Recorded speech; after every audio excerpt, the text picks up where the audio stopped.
তুমি কি জানো, কষ্ট সবসময় শাস্তি নয়, অনেক সময় কষ্ট আল্লাহর ভালোবাসার সবচেয়ে বড় প্রমাণ। তুমি হয়তো ভাবছ, আল্লাহ যদি আমাকে ভালোবাসতেন তাহলে এত কষ্ট দিতেন না। আজ আমরা জানব সেই 4টি কষ্ট যা আল্লাহ কেবল তার প্রিয় বান্দাদেরই দিয়ে থাকেন। প্রথম কষ্ট, দোয়া কবুল হতে দেরি হওয়া। তুমি হয়তো অনেক দিন ধরে দোয়া করছো, কিন্তু এখনো কবুল হচ্ছে না।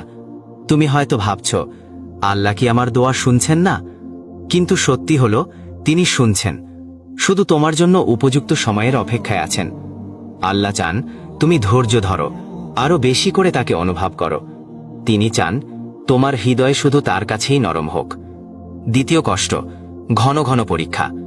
জীবনে একটার পর একটা বিপদ আসছে, চারদিক থেকে হতাশা তোমাকে ঘিরে ফেলেছে।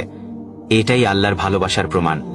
ঠিক যেমন আগুনে গলে সোনা খাঁটি হয়, তেমনি কষ্টে একজন মুমিন পবিত্র হয়।